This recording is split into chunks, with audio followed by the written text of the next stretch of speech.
Hello बच्चों, तो CBSE class 10th का एक इम्पॉर्टेंट क्वेश्चन जो acid base and Salt class 10th से है।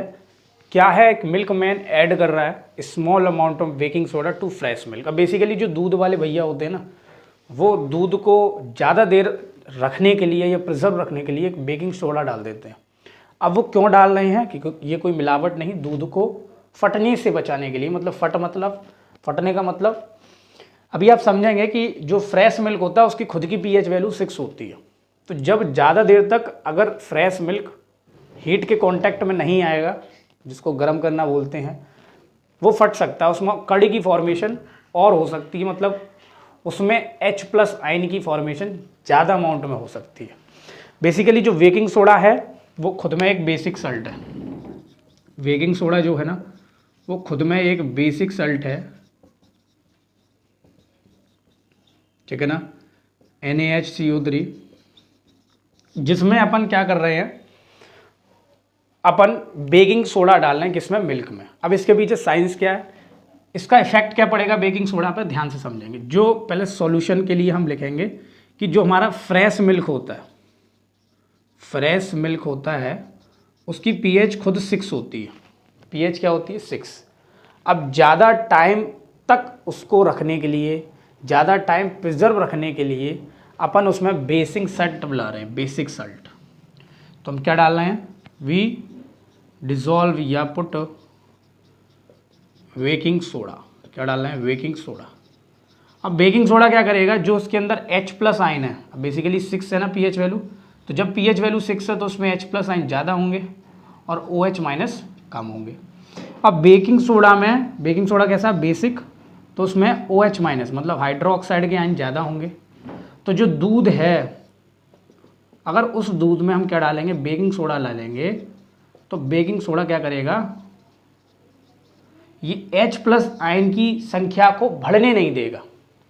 H+ आयन की संख्या को क्या नहीं करने देगा? बढ़ने नहीं देगा, क्योंकि ये खुद में ही क्या है? OH-, मतलब ये खुद ही क्या है?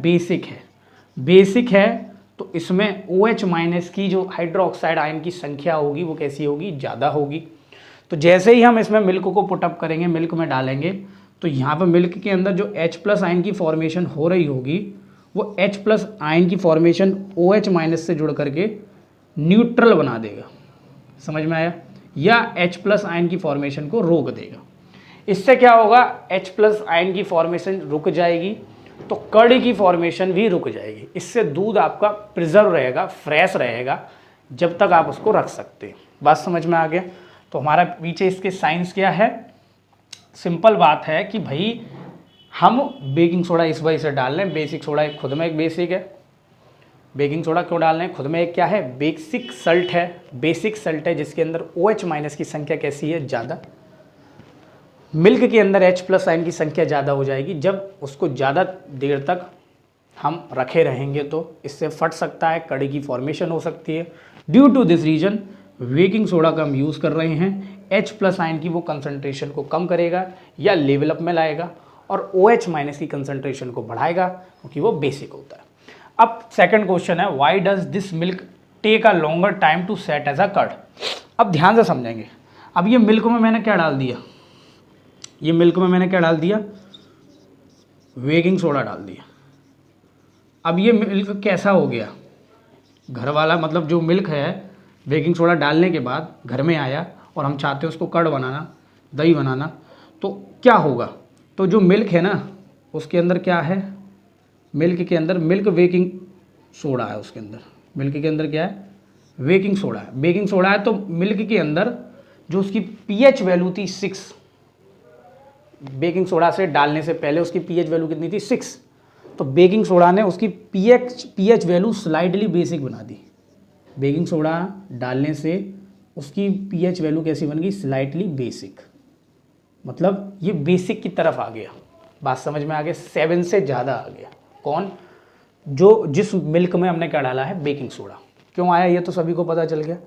क्या हो गया? मिल्क अब बन गया स्लाइटली बेसिक। पहले कैसा था? स्लाइटली एसिडिक, क्योंकि लैक्टिक एसिड होता है उसमें, फ्रेश मिल्क में। अब मिल्क क्या कहलाएगा? मिल्क के अंदर क्या है? Baking soda. तो बेटा वो क्या है? Slightly basic. जब वो स्लाइटली बेसिक है, जब वो कैसा है? स्लाइटली बेसिक, अगर हम उसको दही बनाना चाहेंगे, अब इस मिल्क को हम क्या चाहते हैं, दही मिल जाए, हम उस दही का यूज़ करेंगे, दही बनाना चाहते हैं, कर्ड। अब कर्ड बनाने के लिए हमें H प्लस आयन की संख्या ज़्यादा चाहिए। किसकी चाहिए? H प्लस आयन की संख्या ज़्यादा चाहिए। लेकिन हमारा मिल्क हो गया है भैया बेकिंग सोडा। मिल्क के अंदर क्या है? Baking soda. पहले वाले जो मिल्क था फ्रेश मिल्क, उसको तो हम जल्दी बना लेते कर्ड, क्योंकि फ्रेश मिल्क खुद में एक एसिड है, स्लाइटली एसिड है, उसके अंदर H प्लस की आयन की संख्या ज़्यादा होगी। लेकिन इस केस में बेटा बेकिंग सोडा डाल दिया है, तो मतलब इसमें OH माइन की संख्या, OH माइनस की संख्या कैसी होगी? ज़्यादा, और H प्लस आयन की संख्या थोड़ी सी कैसी हो जाएगी? कम। बात समझ? इतनी नहीं हो जाएगी OH माइनस की संख्या बहुत ज़्यादा, लेकिन OH माइनस की संख्या ज़्यादा हो जाएगी क्योंकि बेकिंग सोडा डाला है। तो ये वाला जो मिल्क है ना, ये वाला मिल्क, कौन सा मिल्क? मिल्क के अंदर जो बेकिंग सोडा है वो वाला मिल्क ज़्यादा टाइम क्यों लगा रहा है? क्योंकि उसके अंदर OH माइनस आयन की संख्या बढ़ गई है और H प्लस आयन की संख्या क्या हो गई है? घट गई है। कर्ड की फॉर्मेशन के लिए हमें लैक्टिक एसिड चाहिए होता है, लैक्टिक एसिड के लिए हमें H प्लस की संख्या ज़्यादा चाहिए, तो बेटा ज़्यादा टाइम लगाएगा। फ्रेश मिल्क जल्दी क्या बन सकता है? कर्ड बन सकता है, लेकिन जो बेकिंग सोडा वाला मिल्क है वो थोड़ा देर में बनेगा। समझ में आ गया पक्का बेटा? ओके, नहीं समझ में आया तो थोड़ा सा पीछे करो वीडियो को, नहीं तो ड्रॉप करना अपना जो भी क्या है आपका डाउट है। समझ में आ गया? ये पहला क्वेश्चन आपका हो गया बेटा, बहुत बार आ चुका है क्वेश्चन NCERT से। नेक्स्ट है, पहला हो गया, दूसरा हो गया, ठीक है ना। Fresh milk has a pH of 6। Fresh milk कैसा है? pH क्या है इसकी? 6 है। हाउ डू यू थिंक, क्या आप सोचेंगे कैसे सोचेंगे कि इसको मुझे चेंज करना है कर्ड बनाने में? क्या करेंगे आप? इसको कर्ड बनाना है। फ्रेश मिल्क क्या है बेटा? फ्रेश मिल्क की pH क्या है? 6। अब फ्रेश मिल्क की pH 6 है। pH कैसी है? 6 क्यों? क्योंकि उसके अंदर लैक्टिक एसिड होता है, लैक्टोस होता है, आगे पढ़ेंगे। वो लैक्टिक एसिड के कारण pH इसकी कैसी है? 6।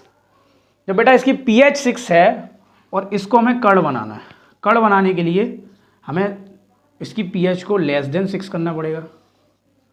लेस देन क्या करना पड़ेगा? 6। थोड़ा एसिडिक मीडियम में लाना पड़ेगा, H प्लस की संख्या बढ़ानी पड़ेगी। समझ में आया? तो how do you think pH will change? pH कैसे चेंज होगी? क्या 7 के आगे जाएगी? उसने ये पूछा है। क्या 7 से पीछे रहेगी? ये पूछा है।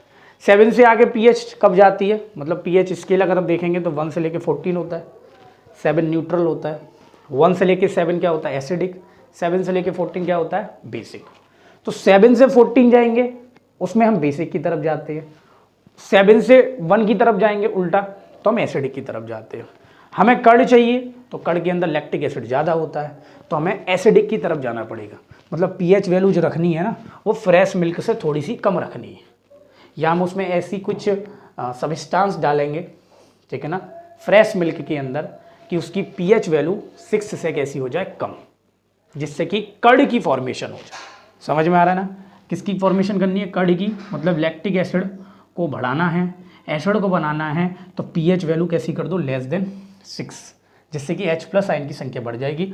तो उसमें जो सब्सटेंस डालेंगे फ्रेश मिल्क में कर्ड बनाने के लिए, वो उसका जो काम होगा वो pH वैल्यू को 6 से और घटाएगा। तो मेरे हिसाब से ये डाउट आपको क्लियर हो गया होगा। पिछली वीडियो में अपन ने डाला था एक डॉट स्ट्रक्चर, बहुत सारे डॉट स्ट्रक्चर, जल्दी में एक डॉट स्ट्रक्चर हमारा सिर्फ कुछ ज़्यादा बड़ा एरर नहीं हुआ। एक बच्चे का डाउट था उसमें, सर आपने हाइड्रोजन क्लियर नहीं किया, तो डाउट है, जल्दी हो गया होगा वहाँ, ठीक है ना, उस गलती को हम मानेंगे अपनी।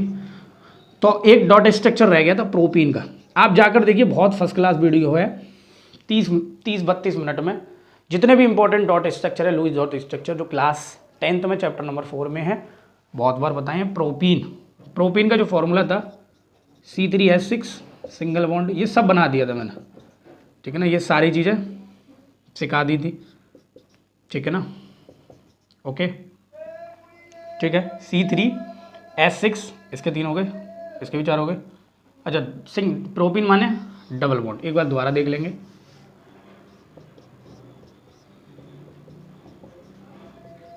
ऐसे कुछ, इसके 2 हाथ, इसके एक हाथ खाली, इसके खाली। अब क्या हुआ वहाँ पर, C बनाया, डबल बॉन्ड का मतलब मैंने सब वहाँ समझाया है, एक बार आपको समझना है बस वहाँ जा कर के, ठीक है।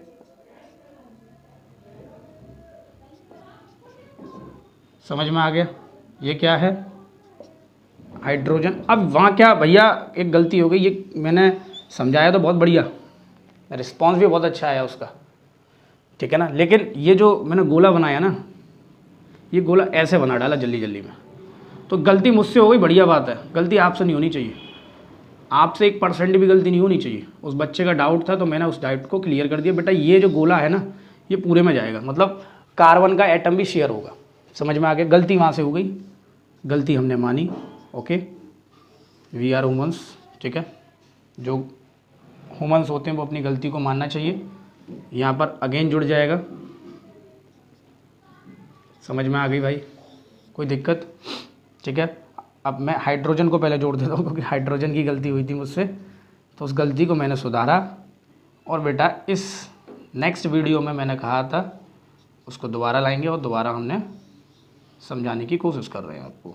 अगर इसमें भी डाउट आता है तो आप कमेंट सेक्शन में ड्रॉप ज़रूर कमेंट करें, ठीक है ना।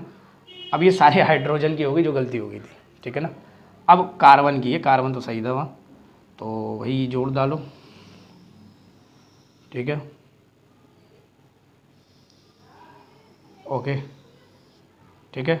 4 कितने जोड़ गए भाई, 4 2 4 हो गए 8।